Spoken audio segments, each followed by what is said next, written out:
वालेकुम dear students, कैसे हैं आप सब। उम्मीद करती हूँ सब ठीक ठाक होंगे, खैरियत से होंगे।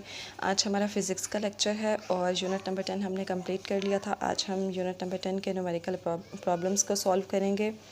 न्यूमेरिकल प्रॉब्लम्स बहुत ज़्यादा इजी हैं यूनिट नंबर 10 के, और वही फार्मूलाज यूज़ होंगे जो कि हम थ्योरी में पढ़ चुके हैं। तो 10.1 से स्टार्ट करते हैं। The time period of simple pendulum is 2 second. What will be its length on Earth? What will be its length on Moon if Gm is equals to Ge divided by 6, where Ge is equals to 10 ms minus 2।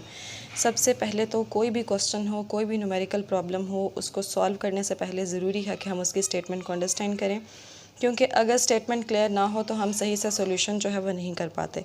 तो पहले statement को understand करें कि एक simple pendulum है हमारे पास जिसका time period कितना है, 2 सेकेंड।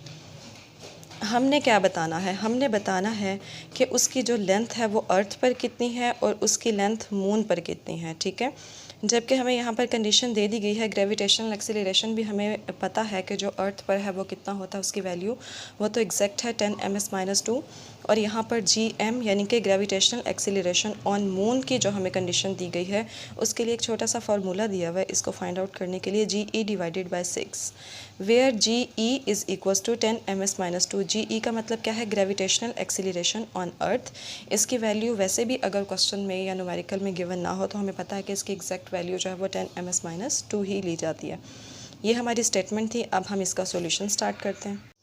10.1 का सॉल्यूशन स्टार्ट करते हैं। सबसे पहले जो हमारा स्टेप होता है, जब भी हम न्यूमेरिकल प्रॉब्लम को सॉल्व करते हैं, सेम जो हम पहले मेथड फॉलो करते आए हैं, जो मेथड मैंने आपको सिखाया हुआ कि हम सबसे पहले गिवन डाटा राइट करते हैं। स्टेटमेंट में जो भी हमें डाटा दिया जाता है न्यूमेरिकल प्रॉब्लम को सॉल्व करने के लिए, तो हम सबसे पहले अपना डाटा राइट करते हैं। तो time period of simple pendulum हमारे पास गिवन था 2 second. Gravitational acceleration on earth given था 10 ms-2 यानी कि metre per second square. Ge का क्या मतलब है, G mean gravitational acceleration, E mean earth, कि ये अर्थ का ग्रेविटेशनल एक्सीलरेशन है। इसी तरह से ग्रेविटेशनल एक्सीलरेशन ऑन मून हमें दिया गया है, Gm is equals to Ge divided by 6। ये फार्मूला हमें स्टेटमेंट में दिया गया था, हमने बस इसको यूज़ करके Gm की वैल्यू फाइंड आउट करनी है। अब यहाँ पर Ge जो है ये हमें दिया जा चुका है 10 ms-2, तो हम यहाँ पर Ge की जगह पर 10 लगाएंगे, divided by 6 as it is. तो जब हम इसको डिवाइड करेंगे तो हमारे पास आ जाएगा 1.6 मीटर पर सेकेंड स्क्वायर। ये Gm की वैल्यू आगे जाकर हम इसको यूज़ करेंगे। सेकेंड स्टेप हमारे पास क्या होता है, जब हम गिवन डाटा राइट कर लेते हैं तो हम रिक्वायर्ड राइट करते हैं या टू फाइंड। इसका मतलब क्या है कि हमसे फाइंड करने के लिए स्टेटमेंट में क्या कहा जा रहा है। तो फाइंड करने के लिए दो चीज़ें हमें कहा गया है, लेंथ ऑफ पेंडुलम ऑन अर्थ, के अर्थ पर पेंडुलम की लेंथ को फाइंड आउट करें, और इसी तरह से length of pendulum on moon, moon पर भी हमने पेंडुलम की लेंथ को फाइंड आउट करना है। तो इसके लिए एक फार्मूला जो कि मैंने आपको रीडिंग करते हुए जब हम टॉपिक पढ़ रहे थे, और एक फार्मूला मैंने आपको हाईलाइट करवाया था कि ये हम यूज़ करेंगे न्यूमेरिकल प्रॉब्लम्स में। टाइम पीरियड का जो फार्मूला था, T is equals to 2πL divided by G, तो हम यहाँ पर वही यूज़ करने वाले हैं। तो नेक्स्ट हम यहाँ पर अपना फार्मूला राइट करते हैं। बाद नेक्स्ट स्टेप है हमारे पास फार्मूला, कि हमने कौन सा फार्मूला यूज़ करना है वो हम राइट करते हैं। फार्मूला यहाँ पर हम यूज़ करेंगे T is equals to 2πL divided by G। अब यहाँ पर दो कंडीशंस हमें दी हुई थी कि हमने फॉर अर्थ भी फाइंड करना है और फॉर मून भी फाइंड करना है। तो फॉर अर्थ हम फर्स्ट हेडिंग देंगे। अब इस फार्मूले को हम अर्थ के अकॉर्डिंगली कैसे चेंज करेंगे, T is equals to 2πLE over GE। अब ये E और E जो हमने साथ में स्मॉल सा लगाया है, इसका मतलब क्या है कि हम अर्थ के लिए फाइंड आउट कर रहे हैं, ठीक है। तो हम यहाँ से क्या करेंगे, इस फार्मूले को पहले रीअरेंज कर लेंगे, कि मतलब ये कि हमें जो वैल्यू इसमें से फाइंड आउट करनी है उसको हम सेपरेट कर लेंगे। हमें लेंथ फाइंड करनी है ऑन अर्थ, तो हम यहाँ से क्या करेंगे, LE को किसी भी तरह से सेपरेट करेंगे। तो यहाँ पर रूट है, जब भी रूट को फिनिश करना होता है हमें पता है हम स्केयरिंग अप्लाई करते हैं। तो हम क्या करेंगे, स्केयरिंग ऑन बोथ साइड्स, दोनों साइड्स पर जब हम स्केयर अप्लाई करेंगे तो यहाँ पर T का स्केयर आ जाएगा इज़ इक्वल्स टू, अब ये जो 2 है जब हम इसका स्केयर लेंगे तो क्या बन जाएगा 4, साथ में पाई है तो पाई का स्केयर। अब LE ओवर GE जो है, जब हम इसके ऊपर स्केयर अप्लाई करेंगे तो ये रूट और स्केयर जो है एक दूसरे से कैंसिल होकर हमारे पास ये टर्म आ जाएगी LE ओवर GE। अब यहाँ से हम उस टर्म को सेपरेट करने वाले हैं जो कि हमने फाइंड आउट करनी है। हमें LE को यहाँ से सेपरेट करना है, सारी मैथमेटिकल कैलकुलेशंस हैं, बहुत ईजी। अब यहाँ से LE को हम इसी जगह पर रहने देंगे, इसी साइड पर, बाकी सारी टर्म्स को हम इक्वल के दूसरी साइड पर शिफ्ट कर देंगे। अब इक्वल की दूसरी साइड पर T स्क्वायर ऑलरेडी मौजूद है, तो हम यहाँ से क्या करेंगे, जी ई यहाँ पर डिवाइड हो रहा है, जब दूसरी साइड पर जाएगा इक्वल के तो यहाँ पर मल्टीप्लाई हो जाएगा। इसी तरह से 4 पाई स्क्वायर जो है यहाँ पर एल ई के साथ मल्टीप्लाई हो रहे हैं, जब इक्वल के दूसरी साइड पर शिफ्ट करेंगे तो ये डिवाइड होकर इस तरह से आ जाएंगे। ये हमने अपना फार्मूला रीअरेंज कर लिया। अब सिंपल हमने क्या काम करना है, इसमें वैल्यूज़ को पुट कर लेना है। L E is equals to, फार्मूले को हमने रीअरेंज इस तरह से किया है कि एल ई जो मतलब हमने वैल्यू फाइंड करनी होती है ना, उसको हम लेफ़्ट साइड पर कर लेते हैं। तो सिंपल इन दोनों की प्लेसेस चेंज किए। अब एल ई जो है हमें फाइंड आउट करना है। हमने क्या काम करना है, यहाँ पर सिंपल वैल्यूज़ पुट कर देनी है, टी स्क्वायर जी ओवर 4 पाई स्क्वायर। तो टी की वैल्यू हमारे पास गिवन डाटा में थी 2 का स्क्वायर मल्टीप्लाई जी ई यानी कि ग्रेविटेशनल एक्सेलरेशन ऑन अर्थ, यहाँ पर 10 है तो हमने पुट कर दी वैल्यू 4 मल्टीप्लाई पाई की वैल्यू हमारे पास क्या होती है 3.14 और इसका स्क्वायर। यहाँ पर जब हम 2 का स्क्वायर ओपन करेंगे तो क्या आ जाएगा 4 मल्टीप्लाई 10 ओवर 4 इंटू 3.14 का जब हम स्क्वायर अप्लाई करेंगे तो क्या आ जाएगा 9.85। 4 और 4 कैंसिल हो जाएंगे क्योंकि ऊपर नीचे टर्म्स हमारे पास कैंसिल हो जाती हैं। 10 डिवाइडेड बाय 9.85 रहेगा। जब हम इसको डिवाइड करेंगे तो हमारे पास आंसर आ जाएगा एल ई यानी कि length of pendulum on earth is equals to 1.02। और जो भी चीज़ हम यहाँ पर फाइंड करते हैं, यहाँ पर आंसर के साथ में हमें इसका यूनिट राइट करना होता है। हम लेंथ हमने फाइंड की है तो यहाँ पर हम मीटर यूज़ करेंगे।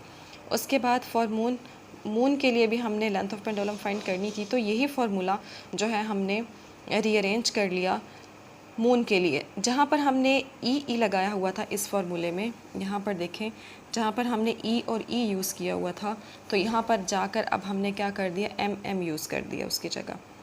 एल एम जी एम और टी एम, यहाँ पर भी आप चाहें तो आप यहाँ पर लगा सकते हैं ई, ठीक है। टी के साथ भी ई लगा सकते हैं, ना भी लगाएं तो कोई इशू नहीं है, क्योंकि जो हम एल और जी के साथ ई लगा चुके हैं उसका मतलब साफ़ है कि हम अर्थ के लिए फाइंड आउट कर रहे हैं। अब यहाँ पर हमने इस फार्मूले को रीअरेंज किस तरह से कर लिया, T M is equals to 2 pi L M over G M. अब बजाय कि इस फार्मूले के लिए भी हम सारे ही स्टेप करें, क्योंकि प्रॉब्लम हमारे पास एक ही चल रहा है, तो हमने जो फार्मूला यहाँ पर रीअरेंज किया था ना, उसी को ही हम यूज़ कर लेंगे एम के लिए, ठीक है। ये फार्मूला हमने रीअरेंज किया था, तो इस फार्मूले को जहाँ पर ई है सिंपल वहाँ पर एम लगा दें, L M G M T M. तो हमें सारे स्टेप्स रीअरेंज के लिए करने की दोबारा ज़रूरत नहीं है। तो फार्मूला हमारा क्या बन गया, L M is equals to T square G M over 4 pi square. Simple हमने क्या काम किया, इसमें वैल्यूज़ पुट की। वैल्यूज़ पुट करने के बाद सिंप्लीफाई किया तो एल एम यानी कि length of pendulum on moon is equals to 0.17 metre. 10.1 का हमारे पास सोल्यूशन कंप्लीट हो गया। हमारे पास 10.2 a pendulum of length 0.99 m is taken to the moon by astronaut. The period of pendulum is 4.9 second. What is the value of g on the surface of moon? अब यहाँ पर भी हमें value of जी बतानी है on the surface of moon. इसका मतलब ये है कि अभी जो हमने 10.1 में फार्मूला यूज़ किया था, हमने सेम फार्मूला यहाँ पर भी यूज़ करना है। स्टेटमेंट का मतलब क्या है कि एक पेंडुलम है जिसकी लेंथ हमारे पास 0.99 मीटर है और वो कहाँ पर है, वो सरफेस ऑफ मून पर है। तो टाइम पीरियड जो है उसका वो भी हमें बता दिया गया है, 4.9 सेकेंड है। तो हमने वैल्यू ऑफ जी बतानी है सरफेस ऑफ मून पर, ठीक है। तो इसका सोल्यूशन स्टार्ट करते हैं। सोल्यूशन में हम सबसे पहले गिवन डाटा राइट करेंगे। तो गिवन डाटा है हमारे पास length of pendulum on moon L M, L mean length of pendulum और ये जो स्मॉल एम साथ में राइट है इसका मतलब है moon. 0.99 m time period given है, T M is equals to 4.9 second. उसके बाद हम रिक्वायरमेंट राइट करते हैं, या टू फाइंड कह लें या रिक्वायर्ड कह लें, एक ही बात है। Value of G on moon यानी कि हमें फाइंड आउट करने के लिए कहा गया है कि जी की वैल्यू फाइंड करें कहाँ पर, मून पर। फार्मूला सेम जो अभी हमने 10.1 में यूज़ किया था, सेम वही फार्मूला यूज़ हो रहा है। T M is equals to 2 pi L over G है, तो ये एम साथ में हमने राइट किया है मून के लिए कि हम जी की वैल्यू जो है वो कहाँ पर फाइंड कर रहे हैं, on the surface of moon. अब यहाँ से हम फार्मूला रीअरेंज कर लेते हैं। पहले यहाँ पर हम वैल्यूज़ भी पुट कर सकते हैं पहले, लेकिन अगर हम फार्मूला रीअरेंज कर लें तो ये ज़्यादा बेहतर है। तो हम स्केलिंग करेंगे दोनों साइड्स पर। ये स्केलिंग क्यों की है, इस रूट को फिनिश करने के लिए।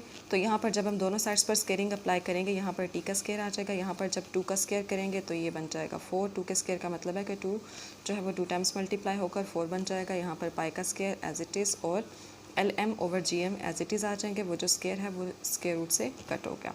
अब यहाँ पर सिंपल हमने क्या काम करना है, वैल्यूज़ पुट कर देनी है और हमारा आंसर आ जाएगा। अब यहाँ पर जी एम को हमें सेपरेट करना है, क्योंकि हम फाइंड आउट क्या कर रहे हैं, value of G on moon. तो ये जो जी एम है यहाँ पर डिवाइड हो रहा है, इक्वल के दूसरी साइड पर जाकर ये मल्टीप्लाई होगा, ठीक है। तो इसको हम इक्वल के दूसरी साइड पर ले आए, जबकि ये टी स्क्वायर जो है इसकी हमें यहाँ पर ज़रूरत नहीं है, इसको हमने दूसरी साइड पर लेकर जाना है। ये यहाँ पर मल्टीप्लाई हो रहा था, तो दूसरी साइड पर जब आएगा तो ये डिवाइड हो जाएगा। G M is equals to 4 into pi की वैल्यू क्या है 3.14 स्क्वायर, एल एम की जो वैल्यू हमारे पास गिवन डाटा में थी 0.99 ओवर टी की वैल्यू हमारे पास गिवन थी डाटा में 4.9 का स्क्वायर। इनको हम करेंगे सिंप्लीफाई, सिंपल कैलकुलेशंस हैं। सिंप्लीफाई करने के बाद जो हमारा आंसर है वो आ जाएगा 1.63 metre per second square. Next है हमारे पास 10.3 find the time period of simple pendulum of 1 metre length placed on earth and on moon. The value of G on the surface of moon is 1/6 of its value on earth where GE is 10 ms-2। अब इसका क्या मतलब है statement का? इसका मतलब ये है कि जो टाइम पीरियड है सिंपल पेंडुलम का वो हमें फाइंड आउट करना है। दो कंडीशंस हैं इसके लिए। कौन कौन सी दो कंडीशंस है कि जो हमें टाइम पीरियड फाइंड आउट करना है सिंपल पेंडुलम का, वो ऑन अर्थ भी फाइंड करना है, ऑन मून भी फाइंड करना है, ठीक है। और यहाँ पर जो जी ई की वैल्यू है वो हमें पता है कि वो एग्जैक्ट है 10 ms-2 यानी कि ग्रेविटेशनल एक्सीलरेशन ऑन अर्थ, ये वैल्यू हमें दी गई है। तो यहाँ पर जो लेंथ है सिंपल पेंडुलम की वो भी हमें बता दी गई है, 1 मीटर है। तो हमने यहाँ पर सिर्फ दो चीज़ें फाइंड आउट करनी है कि टाइम पीरियड फाइंड करना है हमने on moon and on earth. तो सॉल्यूशन स्टार्ट करते हैं। 10.3 का सॉल्यूशन है। सबसे पहले गिवन डाटा है लेंथ ऑफ पेंडुलम हमें गिवन है L is equals to 1 metre. Gravitational acceleration on earth यानी कि GE भी हमें गिवन है 10 ms-2। Gravitational acceleration on moon भी गिवन है GM is equals to 1.62 metre per second square. अब रिक्वायर्ड है यहाँ पर हमारे पास कि हमें फाइंड आउट क्या करना है, time period on earth TE and time period on moon TM। Same वही फार्मूला है हमारे पास, T is equals to 2πL divided by G square root. अब यहाँ से ऑन अर्थ, जब अर्थ पर हमने टाइम पीरियड फाइंड करना है तो हम यहाँ पर ई साथ में मेंशन कर देंगे। इसका मतलब ये है कि हम अर्थ के लिए फाइंड आउट कर रहे हैं। अब वैल्यूज़ पुट करेंगे। इस फार्मूले को रीअरेंज करने की ज़रूरत नहीं है, ये ऑलरेडी रीअरेंज है क्योंकि हमें टाइम पीरियड ही फाइंड करना है तो वो एक साइड पर है, इसलिए हम इस फार्मूले में वैल्यूज़ पुट कर देंगे। 2 इंटू पाई की जगह पर 3.14, एल ई की जगह पर 1 ओवर जी ई की जगह पर 10। जब हम इसको सिंप्लीफाई करेंगे तो हमारे पास टी ई यानी कि टाइम पीरियड ऑन अर्थ जो है वो आ जाएगा 2 सेकेंड। अब यही कंडीशन हमें ऑन मून पर भी फाइंड आउट करनी है। अब इन दोनों में देखें कोई डिफरेंस नहीं है, सेम वैल्यूज़ हैं, सेम फार्मूला है, सिर्फ हमने ई की जगह पर एम यूज़ कर देना है, वो किस लिए, मून के लिए। और यहाँ पर सिर्फ जी एम की वैल्यू का डिफरेंस आएगा, बाकी सारी वैल्यूज़ सेम है, कैलकुलेशन भी सेम है। यहाँ पर जो रूट की कैलकुलेशन है बस इसका डिफरेंस है थोड़ा सा, यहाँ पर ये 0.617 आ जाएगी कैलकुलेशन। और जब हम इसको सिंप्लीफाई करेंगे तो हमारे पास जो टाइम पीरियड ऑन मून है वो क्या आ जाएगा 4.9 सेकेंड। और जो चीज़ हम फाइंड करते हैं उसका हमें साथ में यूनिट लिखना मस्ट है, नहीं तो इसके मार्क्स कटिंग होते हैं। टाइम पीरियड हमने फाइंड किया है यानी कि टाइम फाइंड किया है, तो इसका यूनिट क्या है, सेकेंड, जो कि हमने ऑन अर्थ और ऑन मून दोनों के साथ यूज़ किया है। 10.4 है, a simple pendulum completes 1 vibration in 2 seconds. एक पेंडुलम है और वो 2 सेकेंड्स में एक वाइब्रेशन कंप्लीट करता है। हमने क्या कैलकुलेट करना है, calculate its length when G is equals to 10.0 ms-2। G की वैल्यू गिवन है, नंबर ऑफ़ वाइब्रेशंस भी गिवन है। तो हमने यहाँ पर फाइंड आउट क्या करना है कि पेंडुलम की जो लेंथ है वो कितनी है। तो इसका सॉल्यूशन स्टार्ट करते हैं। तो पहले हम गिवन डाटा राइट करेंगे। तो गिवन डाटा में हमारे पास जो है वो time period of pendulum given है, T is equals to 2 second. Gravitational acceleration की वैल्यू भी गिवन है 10 ms-2। अब रिक्वायरमेंट क्या है कि हमने क्या चीज़ फाइंड आउट करनी है, लेंथ ऑफ पेंडुलम हमने फाइंड करनी है यानी कि L। तो सेम वही फार्मूला हमने यूज़ करना है, T is equals to 2πL divided by G। यहाँ पर हमें क्या काम करना है, हमें इस L को सेपरेट करना है किसी भी तरह से।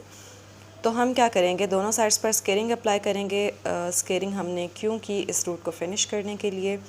तो T square is equals to 2 का स्केयर, यहाँ पर क्या बन जाएगा 4, साथ में पाई का स्केयर, और ये जो रूट है ये स्केयर से कैंसिल होकर L ओवर G यहाँ पर एज इट इज़ आ जाएगा। अब हमें L को यहाँ पर रखना है, बाकी सारी टर्म्स को हम दूसरी साइड पर शिफ्ट कर देंगे क्योंकि हमने क्या करना है, पेंडुलम की लेंथ को फाइंड आउट करना है। तो यहाँ पर देखें G यहाँ डिवाइड हो रहा है, दूसरी साइड पर जाकर मल्टीप्लाई होगा। यहाँ पर 4 पाई स्क्वायर L के साथ मल्टीप्लाई हो रहे हैं, इक्वल के दूसरी साइड पर जाकर डिवाइड हो जाएंगे। फार्मूला हमारा रीअरेंज हो गया। जिस चीज़ को हमने फाइंड आउट करना होता है तो उसको हम लेफ़्ट साइड पर रखते हैं, ठीक है। तो L को हमने लेफ़्ट पर कर लिया, बाकी टर्म को हमने राइट पर कर लिया।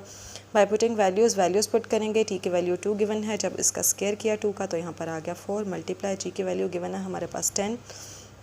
डिवाइडेड बाय 4 इंटू पाई की वैल्यू है 3.14 का स्क्वायर, 4 और 4 हो गए हैं कल, 10 डिवाइडेड बाय 9.85। तो यहाँ से जब हम इन दोनों को डिवाइड करेंगे 10 डिवाइडेड बाय 9.85, तो ये हमारे पास क्या आ जाएगा 1.02 m। एल हमने फाइंड करना था, मतलब ये कि लेंथ ऑफ सिंपल पेंडुलम, जो कि हमने फाइंड कर लिया। नेक्स्ट है 10.5, if 100 waves pass through a point of a medium in 20 seconds. Number of waves जो है वो गिवन है, मतलब कि 100 वेव्स जो है वो पास करी हैं एक मीडियम के पॉइंट से, और टाइम भी गिवन है, कितने टाइम में, 20 सेकेंड्स में। तो what is the frequency and time period of the wave, हमें क्या फाइंड आउट करना है, उस वेव की फ्रीक्वेंसी और टाइम पीरियड को फाइंड आउट करना है। If it's wavelength is 6 cm, अगर वेवलेंथ जो है उसकी वैल्यू 6 सेंटीमीटर हो, तो हमने क्या बताना है, वेव स्पीड को भी कैलकुलेट करना। अब यहाँ से हमें 3 बातें कैलकुलेट करने के लिए कहा जा रहा है, कौन कौन सी, एक तो फ्रीक्वेंसी, दूसरा टाइम पीरियड, और नंबर 3 पर उन वेव्स की स्पीड। ये 3 चीज़ें हम कैलकुलेट करेंगे। तो सॉल्यूशन स्टार्ट करते हैं। क्वेश्चन है सबसे पहले given data number of waves, और नंबर ऑफ़ वेव्स का मतलब होता है तादाद, वेव्स की तादाद, और तादाद को हम हमेशा जो है वो n से शो करते हैं। n इज़ इक्वल्स टू 100 के 100 वेव्स जो हैं वो पास करी हैं, कितने टाइम में, टाइम पीरियड है t is equals to 20 second, 20 second में 100 वेव्स पास करी हैं किसी मीडियम के एक पॉइंट से, और वेवलेंथ हमारे पास गिवन है। वेवलेंथ को हम डिनोट करते हैं लैम्डा से, जो कि है 6 सेंटीमीटर इज़ इक्वल्स टू, अब जो वेवलेंथ है उसका यूनिट तो होता है हमारे पास मीटर, उसको हम मीटर में ही जो है वो मेजर करते हैं। तो यहाँ से सेंटीमीटर को हम मीटर में चेंज करेंगे, तो हमें पता है कि सेंटीमीटर को जब भी हमने मीटर में चेंज करना होता है हम 100 से डिवाइड करते हैं। तो 6 को हमने कर दिया 100 से डिवाइड, तो अब हमारे पास जो वैल्यू आ गई है 0.06, वो क्या है, मीटर। रिक्वायरमेंट क्या है, 3 चीज़ें हमें फाइंड आउट करने के लिए कहा गया है, frequency of wave f, time period of wave t, and wave speed. तो हम क्या करेंगे, सबसे पहले फार्मूला राइट करेंगे कि हमने कौन कौन से फार्मूले इसमें यूज़ करने हैं। एक फार्मूला जो है इसमें जब हमने MCQs किए थे तो तब भी हमने इसको डिटेल में अंडरस्टैंड किया था इस फार्मूले को, और जब हमने रिलेशन पढ़ा था फ्रीक्वेंसी का, वेवलेंथ का और स्पीड का, तब भी हमने ये रिलेशन जो है वो n पर फाइंड आउट किया था। तो हमारा जो फार्मूला है v equals to f lambda, और एक ये भी टर्म है जो कि एक इम्पॉर्टेंट पॉइंट के तौर पर मैंने आपको मार्क करवाई थी जब हमने ये टॉपिक अंडरस्टैंड किया था, कि जो फ्रीक्वेंसी और टाइम पीरियड हैं वो एक दूसरे के रिवर्स प्रोसेस हैं, एक दूसरे के ऑपोजिट हैं। मतलब f is equals to 1/t हम राइट कर सकते हैं, t is equals to 1/f हम राइट कर सकते हैं। इसी तरह से अगर f की ये वाली वैल्यू हम इस फार्मूले में पुट करें तो हमारे पास ये शेप बन जाएगी फार्मूले की, λ/t। तो ये फार्मूला हम इसमें यूज़ करेंगे अपने क्वेश्चन को सिंप्लीफाई करने के लिए। तो हम ये जो 3 पार्ट्स हैं हमारे पास, सबसे पहले हम नंबरिंग देकर सॉल्यूशन स्टार्ट करेंगे। ए पार्ट है number of waves passing in 20 second. तो अगर हम नंबर ऑफ़ वेव्स जो हैं 100 को हम 1 के लिए फ़ाइंड आउट करें, तो जब भी 1 के लिए हमने फ़ाइंड आउट करना होता है ना, यहाँ पर 20 सेकेंड है तो हमें 1 सेकेंड के लिए फ़ाइंड आउट करना है, तो हम क्या करेंगे, इस 100 को इस 20 पर डिवाइड कर देंगे। ये छोटी क्लासेस का कॉन्सेप्ट है वैसे, कि अगर हमें बहुत सारी चीज़ों के लिए कोई वैल्यू दी गई है, हमें 1 के लिए फ़ाइंड करनी है, तो हम क्या करते हैं कि जो दी गई तादाद होती है उसको हम उससे डिवाइड कर देते हैं। तो 100/20 जब इसकी कटिंग करेंगे तो 5 आ जाएगा। फ्रीक्वेंसी का यूनिट है हमारे पास हर्ट्ज़ Hz। उसके बाद फर्स्ट पार्ट हमारा हो गया कंप्लीट। सेकंड पार्ट में ये है कि हमने क्या फाइंड आउट करना है, टाइम पीरियड फाइंड करना है। हमें पता है कि टाइम पीरियड और फ्रीक्वेंसी एक दूसरे के रिवर्स प्रोसेस हैं, एक दूसरे के ऑपोजिट होते हैं। तो हम इस फार्मूले के मुताबिक यहाँ पर राइट कर सकते हैं f इक्वल्स टू 1/t। लेकिन यहाँ पर फाइंड तो हमें t करना है, तो हम क्या करेंगे, इन दोनों की प्लेसेस चेंज कर देंगे। t जब यहाँ पर डिवाइड हो रहा है दूसरी साइड पर जाएगा तो मल्टीप्लाई हो जाएगा, f यहाँ पर मल्टीप्लाई और दूसरी साइड पर आकर डिवाइड हो जाएगा। तो फार्मूले की शेप कुछ इस तरह से बन जाएगी, t इक्वल्स टू 1/f। जब हम इसमें क्या करेंगे, वैल्यू को पुट करेंगे, t is equals to 1/f। f की जगह पर हमने क्या फाइंड किया था, 5, इसको हम यूज़ करेंगे यहाँ पर। तो t की वैल्यू हमारे पास क्या आ जाएगी, 0.2 सेकेंड। नंबर 3 पर हमने क्या फाइंड आउट करना था, नंबर 3 पर हमने वेव की स्पीड को फाइंड आउट करना था। तो उसके लिए हम फार्मूला लगाएंगे v is equals to f lambda.